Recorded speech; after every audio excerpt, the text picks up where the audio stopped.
Welcome to the Sports Marketing Machine Podcast, the show that helps you sell more tickets and grow your fan base. I'm your host, Jeremy Neisser, and today we're diving into why creating consistent video content is one of the smartest moves your team can make to improve your paid ad performance.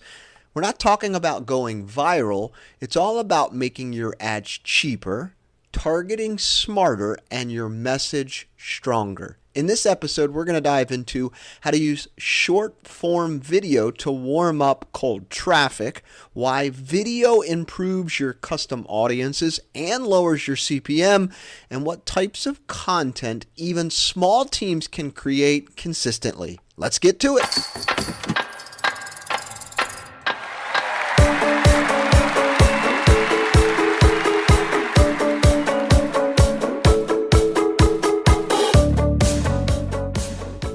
Episode 121, How Video Content Makes Paid Traffic Easier and Cheaper. I'm your host, Jeremy Neisser.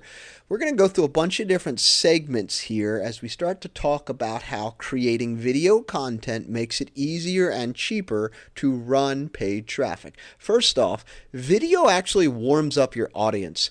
I want you to think about your video content that you create. Oftentimes, it could be a funny clip or game clips or whatever it may be. But if you think about it this way, someone who's watching it is essentially watching a commercial about your team, your game, your fan experience. So video helps you build trust before someone clicks on over to your website to buy tickets. So fans who have seen your content, your video content, are far more likely to engage with your ads. Think about it. Fans who watch those videos, those commercials about your team, are more likely because they know, like, and trust you to pop on over and click and buy something on your website.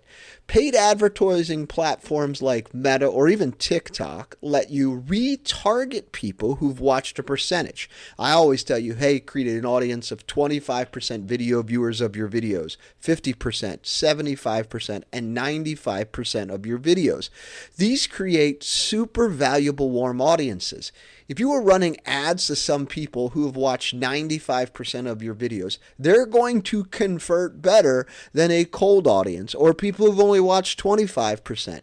People who've watched 95% of a video of yours or multiple videos of yours, they're engaged. They like what you're doing, and they're more likely to buy because essentially they're sticking around to watch a commercial of your team, your fan experience, a game clip, or what have you. So create more video and content. If you got a quick hype clip from last week's game or Friday night fireworks, you can build an audience just from those visitors. So if you have not yet, pop into your Meta Ads platform, go into the back, build an audience, 25%, 50%, 75%, and 95% of video viewers, and go in and select videos from the last year.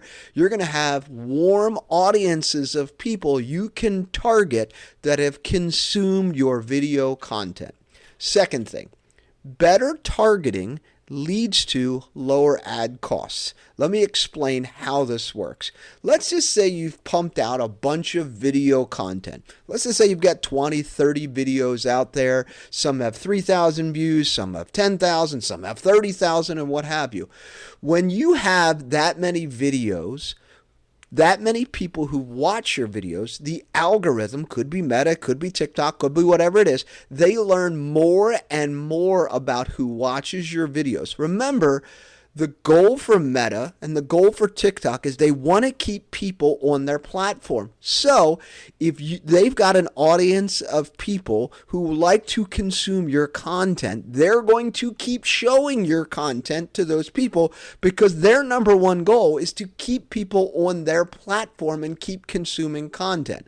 So when the algorithm learns more and more about who's watching your videos and what they like and what they don't like, it will make it easier for you to run paid traffic because Meta or TikTok knows who to target. So when your ad is engaging or your content is engaging, your costs will go down because Meta and TikTok reward relevance. I'm going to say it again.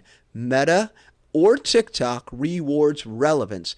Just keep in mind, TikTok, Meta, these platforms want to keep people on their platform. They don't want people bouncing off and doing something else. So they're going to reward you for keeping people watching your video content. Video content also leads to higher engagement. So what's going to get more engagement? A static graphic image or a video content? Video, of course. And because it leads to higher engagement, it will lead to better performance scores and cheaper reach.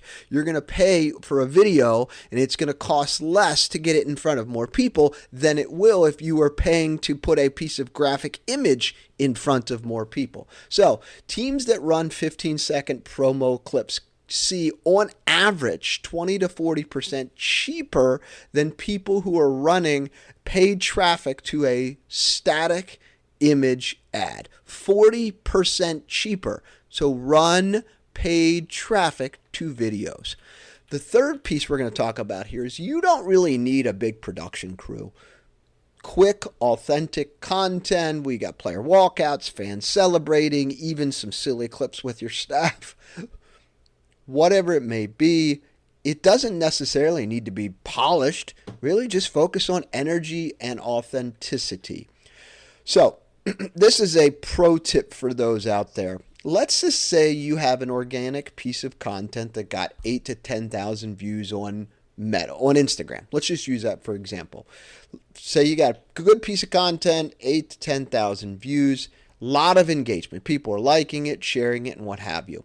I strongly encourage you to amplify this content with paid advertising. So if you're on Meta and you've got a great piece of content that's got 10,000 views or 20,000 views, put some money behind it to get it in front of more people in your community, because Meta already knows, hey, we know the type of people that are going to like this. So if you say, hey, Meta, show this to more people, you spend $5 a day to get it in front of more people, it's going to build a snowball effect of you, because the algorithms already know that the video resonates with your audience and you're trying to put it in front of more and more people. So by spending ad dollars to amplify it, it will create this snowball effect and it will lead to lower CPMs and a lower cost per objective. So if you're just trying to get more eyeballs on your content and you're putting money behind something that already has a lot of people who've checked it out,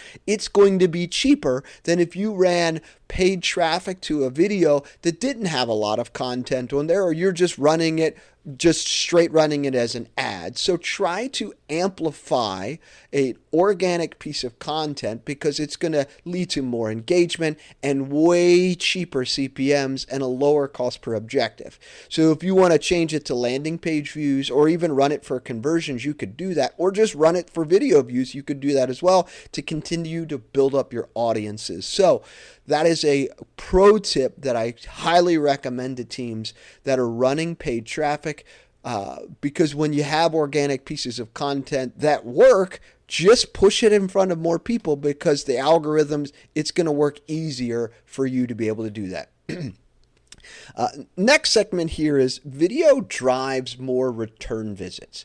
One of the most overlooked but effective uses of video content is reactivating past ticket buyers, especially fans who have attended once but haven't came back. Well, why does this work? And I'm going to explain how to do it, but why. People buy experiences, not tickets. That's why the Savannah Bananas are so popular.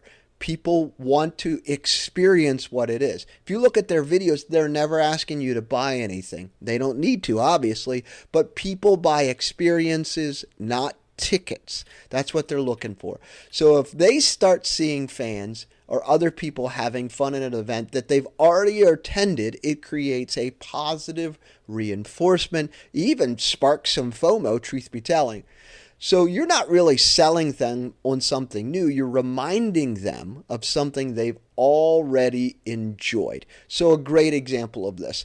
Let's just say you're a baseball team and fans came out for a fireworks game. You've got a good fireworks audience of people, from people who have attended this year and last couple years. You're going to put all those people into an audience, and you're going to run an ad to them about a fireworks show that's coming up maybe in 2 weeks or 3 weeks or what have you. That's going to resonate really well with them because they know what a fireworks show is all about. They're going to get excited about it. They're buying tickets because they know what this looks like. So those types of videos where you're tying the promotion or the theme night that someone attended in the past and trying to get them to buy it for something in the future, it's going to be making it a lot easier for you and a cheaper CPM because you're targeting something that people already like. Super simple, easy to do. So if you're doing it for football and you know people bought single game tickets in the past for the first football game, do that. Same thing for soccer. People want to come out for a specific giveaway or whatever it may be. You can run these relatively cheap $5 a day for a few days, and you can really target people who are fit inside of a specific audience, and they work really, really well. Or if you don't want to do that and you just want to do single game buyers, I would create some sort of sizzle reel, highlight clips, getting people excited about it and targeting them about it because they're more than likely going to buy than if you were just doing that to a cold audience. So upload a video to Meta, so that would be Facebook or Instagram or even TikTok, and create a past audience or an audience of past single game buyers or a specific audience of a promotion using your CRM ticketing software. Get it all together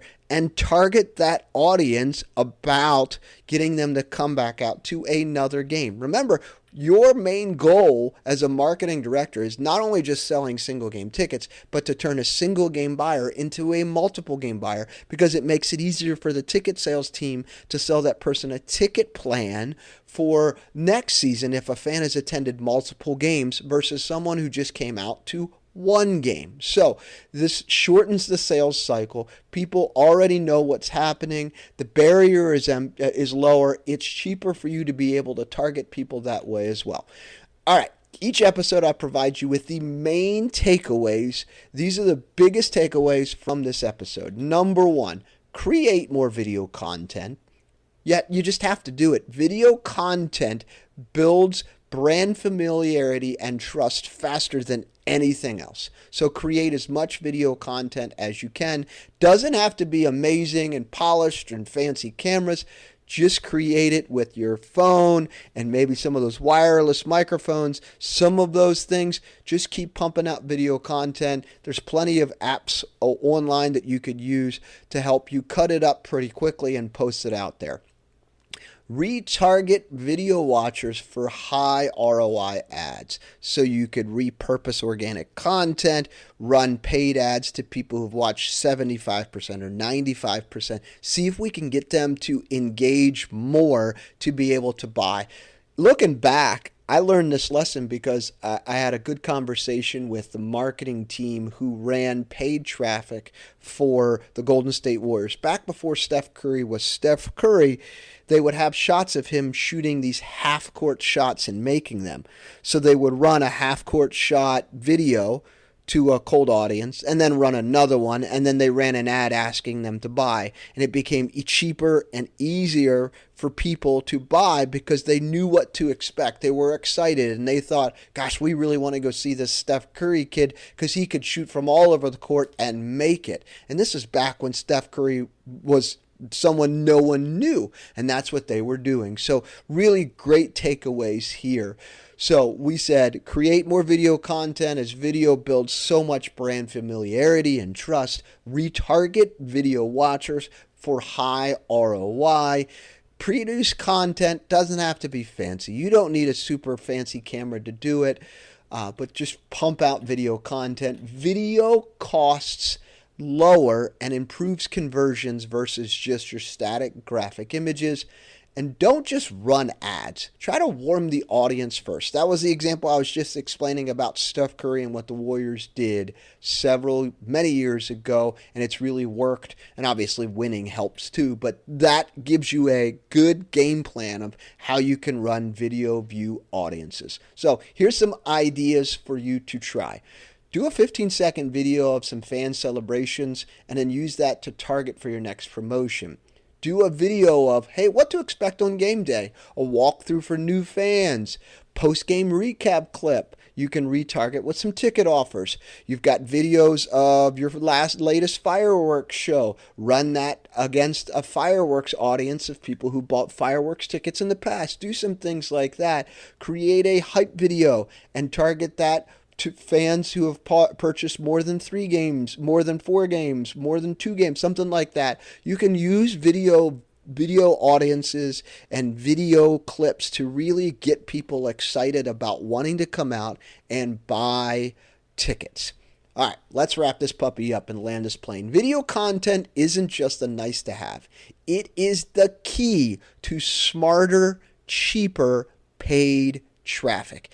Video is the key to smarter, cheaper, paid traffic. So if you're spending money on paid traffic using TikTok or even Meta ads and you're not using videos or not creating consistent videos, you are paying more than you should.